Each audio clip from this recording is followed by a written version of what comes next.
je voudrais anticiper sur les questions. Parce que la tolérance administrative, qu'est-ce qu'elle a apporté?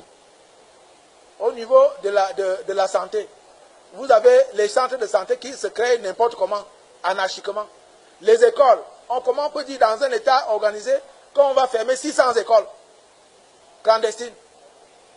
Les mototaxis, ça dit que les agressions, c'est tout le temps.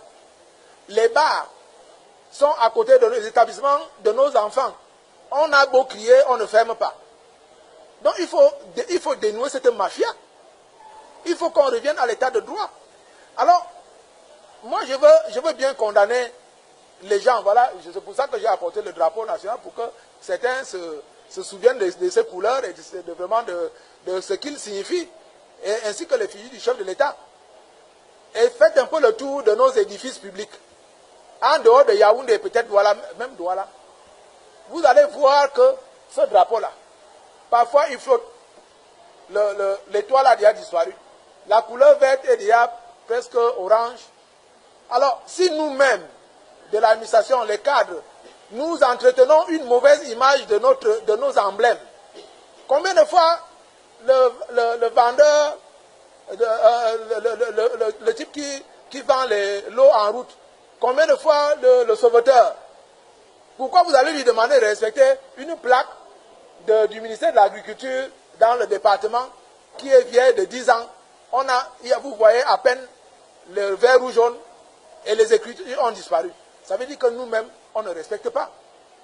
Mais seulement, les gens ne s'inspirent pas des bons exemples. Parce que vous qui êtes à Yaoundé, essayez d'aller vers Konengi. Il y a une brigade là, de gendarmerie.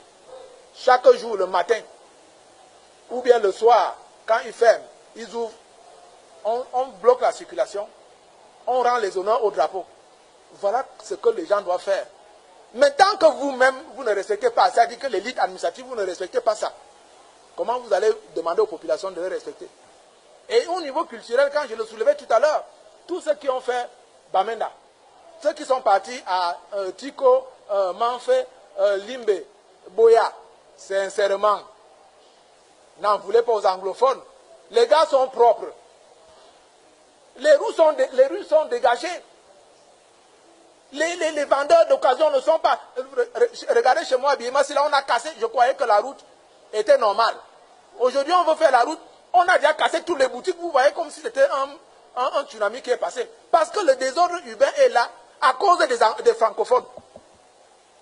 C'est notre culture francophone qui apporte le désordre, la tolérance administrative. Chez les anglophones, il n'y a pas ça. Donc, les anglophones veulent préserver leur culture. Nous sommes comme des virus à ce moment. Et ils ne veulent pas la contamination. C'est pour ça que je veux dire non. Parce que les gens s'asseyent dans les bureaux à Yaoundé ou à Douala. Ils ne vont même pas dans le pays pour voir comment les gens souffrent là-bas. Ils ne voient pas comment les gens vivent. Donc voilà la vraie question.